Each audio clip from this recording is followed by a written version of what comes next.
Saya dulu pernah menangani satu kasus. Ada seorang pilot senior, itu gajinya 30 juta. Dia punya istri kepala cabang bank, gajinya 17 juta. Menurut logika kita kekurangan apakah hidup ini? 47 juta Pak, sebulan. Anak 2, udah 13 tahun rumah tangga. Tapi faktanya yang terjadi, kartu kredit membengkak, cicilan rumah nggak kebayar, pajak mobil ketunda, bahkan ada mobil yang cicilan juga nggak kebayar. Stres, pusing lakinya. Suami nyalain istri, istri nyalain suami. Udah biasa begitu orang kalau ribut rumah tangga kan yang salah-salahan. Kata suaminya, saya udah nggak sanggup sama istri saya Pak. 13 tahun saya kasih tahu, tetap aja begitu, nggak pernah ada perubahan. Apa kelakuan istrinya yang bikin dia nggak sanggup itu? Boros menurut dia. Jadi istrinya itu ya karena orang kaya, merasa kaya gitu, merasa kaya, tuntutan hidupnya tinggi Pak. Dia ada perkumpulannya, itu yang orang sebut kalau kalangan selebritis itu sosialita. Itu perkumpulan kawan-kawannya itu, sekali kumpul di hotel, biayanya puluhan juta. Mereka arisan harus pakai untuk mendapatkan model perhiasan terbaru. Arisannya begitu. Jadi perlu ganti-ganti gaya aja udah kerjaannya. Setiap datang harus baju baru, pakaian harus kelihatan mewah, tas aja harus ratusan juta. Udah gitu dia harus merawat mukanya, kulitnya, kukunya, rambutnya, penampilan semua. Jadi tiap minggu kerjanya ke salon aja, ke salon. Laki puyeng, habis duit berapapun habis. Dan itu nggak pernah bisa dibilangin. Kesimpulannya suami nggak sanggup. Daripada saya ribut mulu depan anak saya, yang diributin gak ada lain, duit lagi, duit lagi. Apa akhirnya? Saya cerai aja. Udah nggak bisa dibenerin ini istri saya. Selesai sampai sini rumah tangga. Itu yang dia rasakan dalam hidupnya.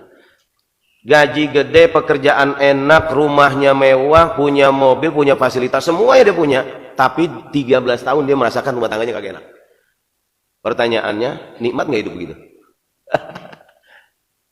Kusut Pak, kusut. Kusut. Udah kagak ada enak-enaknya. Apa terasa itu kemewahan harta? Nggak terasa.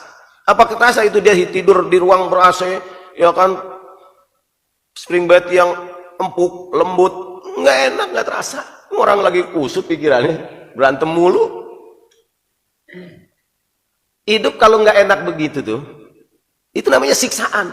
Siksaan itu udah kesiksa dia. Akhirnya begitu dia konsultasi ke saya tanya, karena udah terlalu lama. Saya udah tanya pekerjaannya, saya tanya, wah ini luar biasa, secara logika nggak mungkin. Orang tetangga saya aja penghasilannya pas-pasan, hidupnya anteng aja. Saya bilang gitu aja.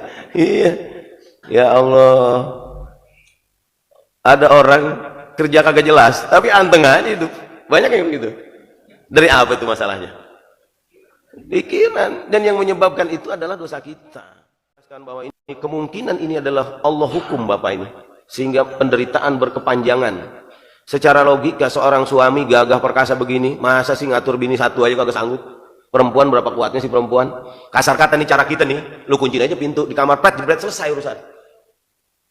Tapi kenyataannya dia kagak sanggup. Yang ada dia menderita, kesel tiap hari, hatinya udah kagak enak. Tiap hari ribut yang ada.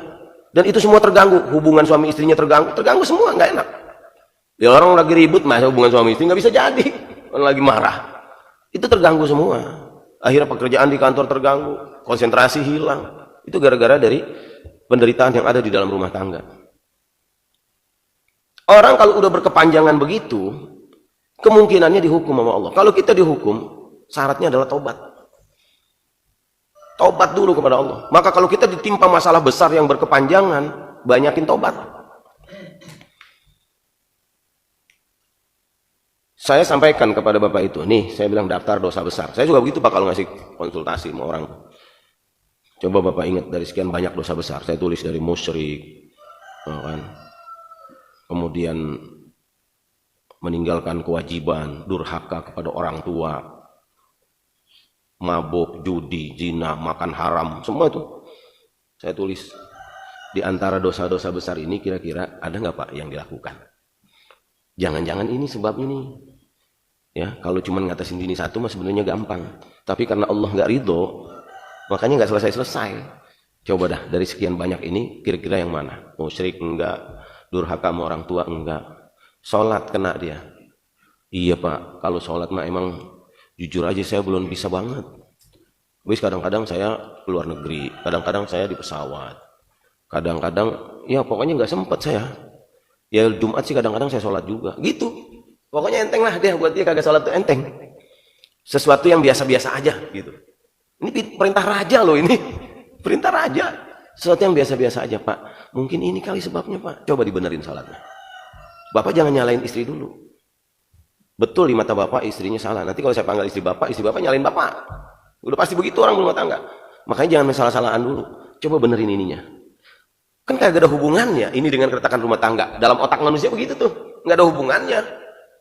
Ini dalam urusan duit, nggak ada. Siapa bilang nggak ada hubungannya? Justru kadang-kadang itu yang kita nggak ngerti di situ. Kesalahan kita di sini dipukul dari sini.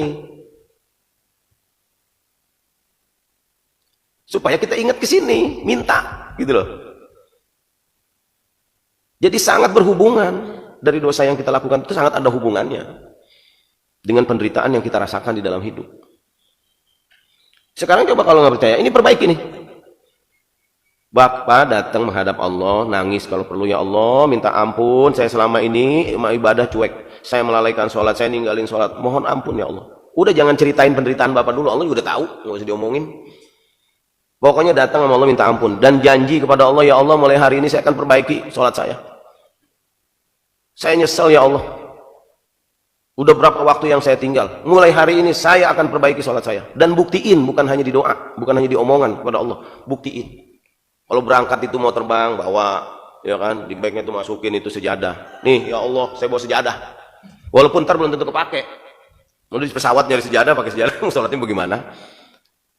Kan Allah mah enggak bikin susah kita.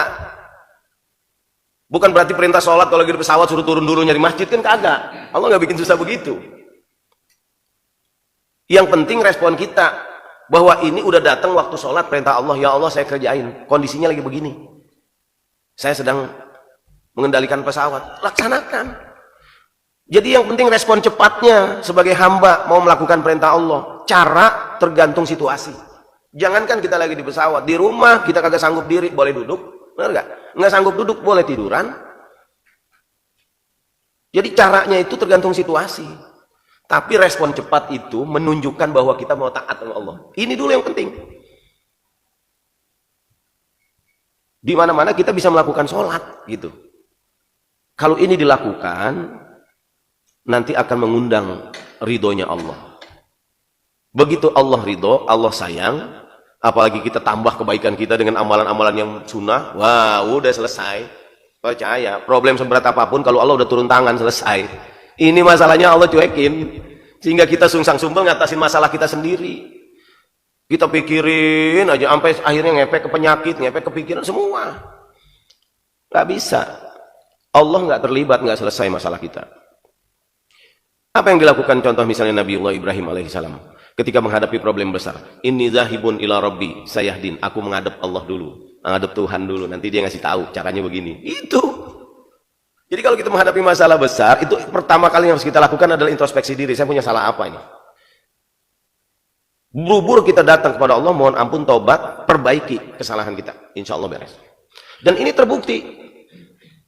Setelah 2 tahun, begitu dia lakukan, dia taubat, dia perbaiki ibadahnya, sholatnya rajin. Apa dia bilang? Pak, alhamdulillah. Sekarang saya sama istri saya, anak saya, udah ikut ke kajian rutin. Wah, udah ikut pengajian Pak. Berarti kan beres urusan. Berarti nggak jadi cerai nih, pikirannya kan begitu. Kalau udah ngikut pengajian bareng, udah sholat berjamaah, rajin, nah, nggak jadi cerai.